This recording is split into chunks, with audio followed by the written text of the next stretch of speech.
Bulldog is off through Monday. Happy Friday to you. I'm Mike Schopp. Thanks for listening. The Bandits are home to Vancouver in their second playoff round tonight. It is a best-of-3 series. Tonight home, Sunday in Vancouver. Long way to go for one. And then, if necessary, the team split back here for the decider next weekend. Going for a third straight title. You can hear it on WGR. Dave Buchanan will join me to give us a preview in about 25 minutes. Right now, the man behind golongtd.com, Tyler Dunne. Number one answer this week has been our talking about Brandon Beane. Number two, close behind it, is Brandon Beane talking, period. He did what, Tyler, an hour with you and maybe longer? Hey, what's up, Mike? Great to be here, man. Yes. Yeah, it was about an hour right there at One Bills Drive, and we caught up for about the same amount of time last year, right around now too. So, hey, don't take that for granted. It's rare to get a general manager, somebody running the show, the architect of a roster, to sit down and not just talk for an hour, but give you substance. I mentioned to Brandon at one point, I was around Ted Thompson for 5 years, and he said a whole lot of nothing, which, God rest his soul, one of the best GMs of his time. But yeah, there are other approaches to this job for sure. Well, I wonder what sense you got or get from Beane. Monday morning on WGR was kind of a disaster. He was just so hot, almost unprovoked. And, then he's doing other media, and it sounds less hot. Is he trying to get a particular point across here, Tyler? I don't know if I'm not trying to load these questions either, because I'm not sure any of these answers is yes, but I don't know if he seemed defensive to you or just sort of like how he normally is. That's a good point. And the way I kind of started our conversation is, just kind of joking around. I mean, this was 24 hours after he goes viral in nuclear with Jeremy, and I said, yeah, I figured we just start off talking wide receivers, Brandon. Let's just get right into it. I wrote a story, basically saying the same exact thing that Jeremy's been saying on the radio, that they should draft receivers, flood Josh Allen with weapons, and he. It was I guess a few less curse words with myself than Jeremy, but just as passionate. He has a point to make, and when you hear whether it's Brandon Beane, any GM, any coach, any player for that matter, kind of go off like that to that extreme, it does make you think. I mean, there's probably a lot of conversations internally, and he's hearing things externally. There's probably a lot bubbling there, is what I would say, and. He knows what fans are thinking, what fans are saying, and I was absolutely open to the idea of, okay, let's see where you're coming from, and came away from our conversation thinking, yeah, that makes a hell of a lot of sense that you're building the team this way and feel the way you do. One thing he's got in his defense here is, and this came out Monday morning and in your piece, last year's results. I mean, 30 points a game is 30 points a game. And 29 in the playoffs, by the way, against 3 good to great teams. And he cited the last Carolina team he was with that went to the Super Bowl against Denver and how they led the league in points, which I did not think about or remember, with Ted Ginn, Jericho Cotchery, Philly Brown, and a rookie Devin Funchess, if I have that right. Not exactly, tip of the tongue sort of names. And so, and they had the same up-the-middle defensive prowess that he wants here. So he's got more than just last year and these recent Bill seasons as examples. Yeah, I wasn't really sure where he'd go with that Carolina Panthers blueprint, because there's part of me thinking, would he or Sean McDermott really want to bring up those Panther teams? I mean, yeah, they went to the Super Bowl one year, went to the Super Bowl another year. Those names are kind of at the top of my mind. It's not something you necessarily want to gloat about, brag about. But when you really look back at 2003, that's Jake Delhomme, Mushin Muhammad. Steve Smith was really young at that time. I mean, they were winning with defense, with Julius Peppers, Chris Jenkins. He goes right down the line, right through the depth chart, really, with that front seven. Same thing in 2015, that defense, Luke Kuechly, Thomas Davis. Remember the Super Bowl he's playing with one arm, basically. It's all stapled up. I mean, it's grisly to look at that thing. Just tough, nasty, salty, to use his words, Brandon Beane's words. That's what he really wants to build. And, I think you've got that luxury when you've got a Cam Newton in an MVP season and now a Josh Allen giving you those kind of seasons year in, year out to build a team however you want. And I guess we'll see how it plays out, right? It's hard to say what's right and what's wrong right now. They haven't gotten to a Super Bowl, let alone win one. But I think that my tendency, quick reaction is get weapons, load up on weapons. I still remember Ron Wolf, Hall of Fame GM, saying, I wish I got Brett Favre more weapons. Another Hall of Fame GM, Bill Polian, what did he do every year for Peyton Manning? Weapons, weapons, weapons, and then next thing you know, they evolve. Dallas Clark becomes such a weapon in the slot. Things change. It reaches another gear. They beat the Patriots. They win the Super Bowl. Yeah, he could go that route, right? Like, that is an option to just draft these guys nonstop. But this is what Brandon Beane knows. This is what he's going to stick to. He's seen it work. He's seen those two teams come within inches of winning a Super Bowl both times, and that's how he's going to build the Buffalo Bills. And I think, whether it's Jeremy, myself, anybody at a press conference, when we're talking about the offense, I part of me gets it when he gets ticked off because, look, it really was 8 games in a row, 30 points, first team ever, 30 rushing touchdowns, 30 passing touchdowns. And when it comes to the defense, it's an absolute calamity. I mean, it's absolute disaster. 55% of the time teams are scoring touchdowns on non-kneel-down drives the last 4 playoff losses. So that's what needs to be fixed.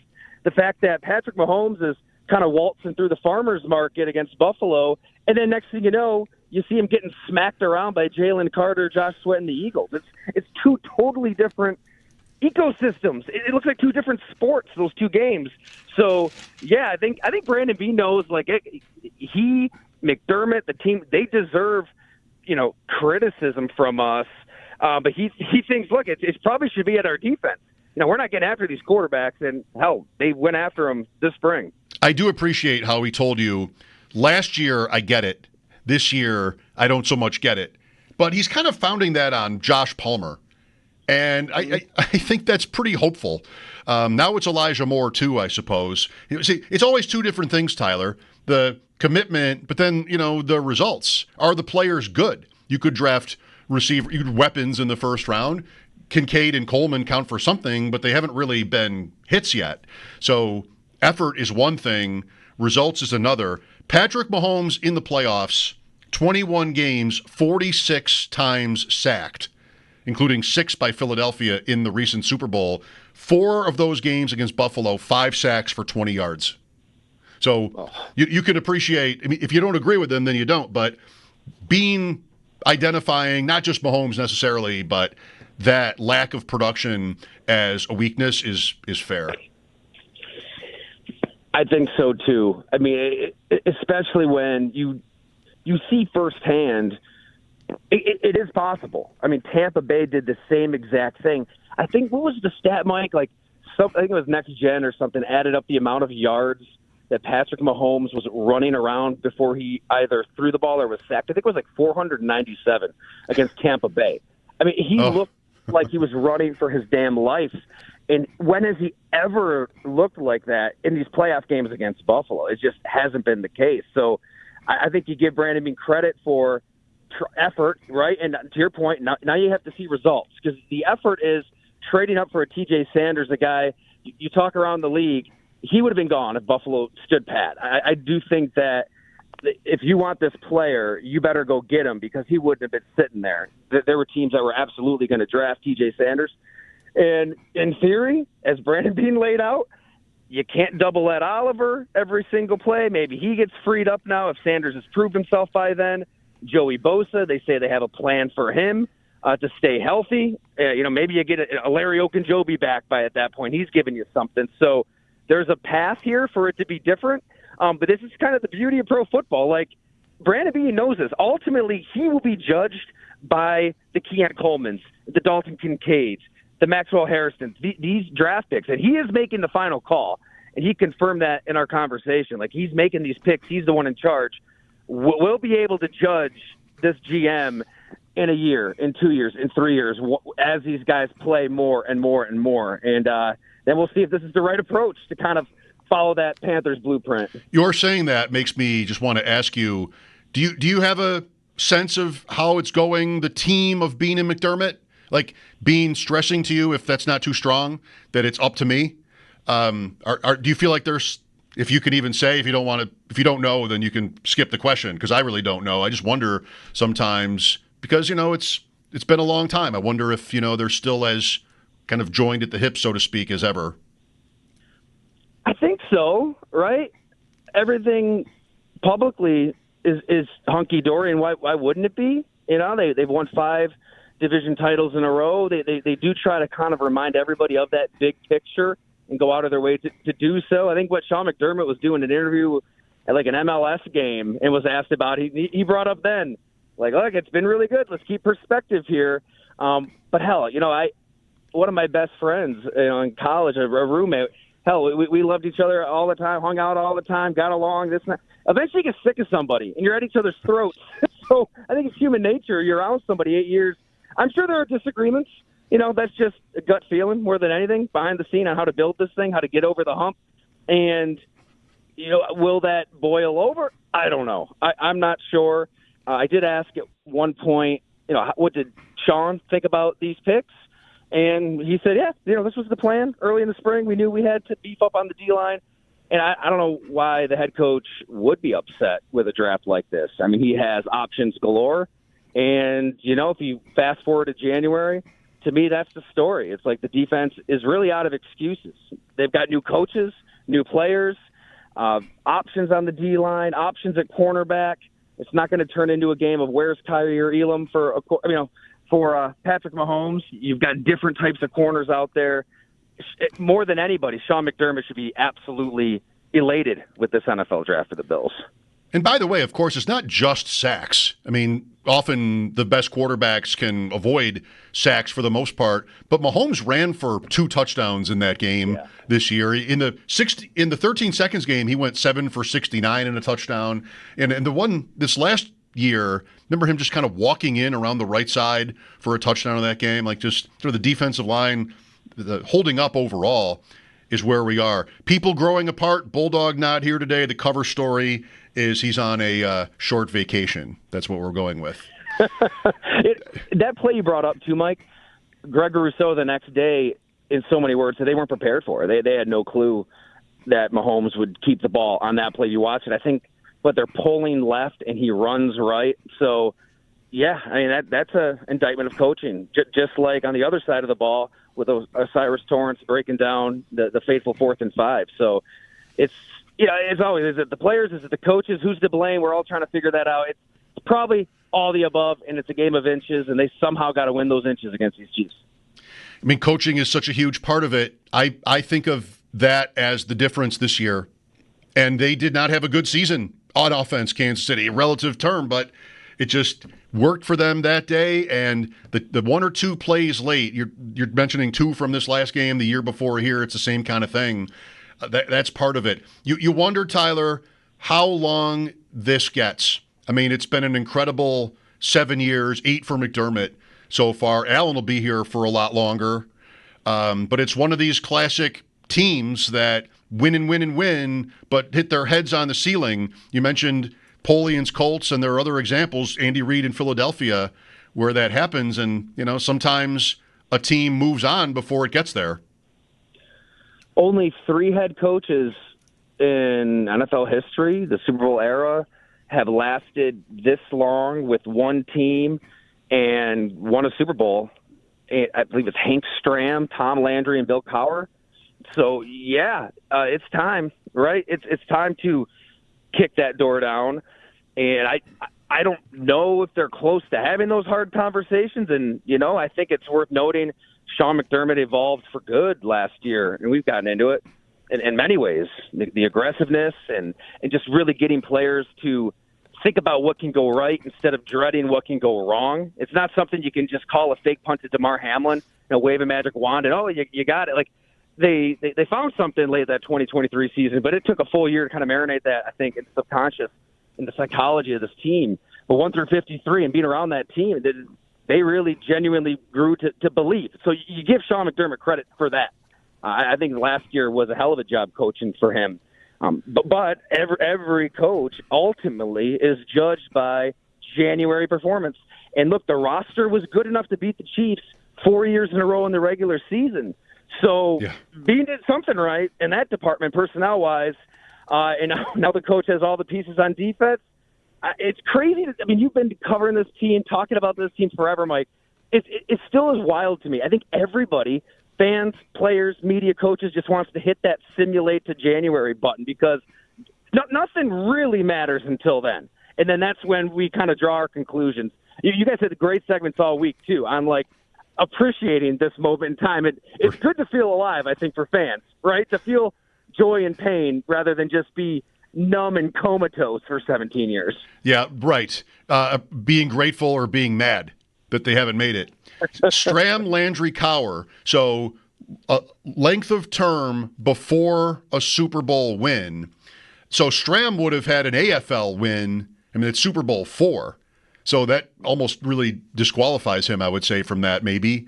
Landry's good because Dallas's thing, even before the Super Bowl era, was they just always finish second. And then they win Super Bowl 6 to break that. Cower's absolutely. Cower, the thing about him, that was 13 years before he won it. And the Steelers have had 3 coaches in my lifetime. It's just sort of, Pittsburgh's almost different, but he's a part of why. Pittsburgh's almost different for not making a coaching change. They just never do. Nick Kostos on with us last Wednesday, Tyler, said, and I have not confirmed this, but I remember him saying it. I'm thinking that he knows it. No coach and quarterback combo that have been together this long have ever won it. And that would be Allen and McDermott. That would be Jackson and Harbaugh, too, where it's the same coach and the same quarterback for this many years. Once you get here, it doesn't happen, or it hasn't happened is how I should put that, because it certainly could happen for either team. They've both been great. That's unbelievable. I never would have guessed that. It's been a while, and I suppose time flies while you're having fun, and it's mostly been fun for the Buffalo Bills. Josh Allen's 29. He's kind of entering that next phase of his career. He's got the MVP hardware, and it is fascinating, Mike. This is the direction they're taking it. They want to just create this runaway freight train of an offense that can run the ball, throw when necessary, and beat you physically on the line of scrimmage, beat you physically on the line of scrimmage defensively. And I don't really have any questions on offense. I feel like even though they had this crazy good health on the offensive line, even though they had the plus 28 turnover differential, which is nuts, nobody even close to that last season, I think that maybe the Palmer tweak is enough to kind of keep this thing moving. The question is defense. Is anything going to change? And until you see it in the playoffs, we just kind of have to wait and see. Mm-hmm. Tyler, out of left field here, if you don't mind, before you go, just be curious for how you think it's going to go for Travis Hunter in Jacksonville. I was talking to Sal earlier about them as are they an interesting primetime team? And Sal kind of thought maybe still not really, but Hunter is unique in modern NFL history, of course.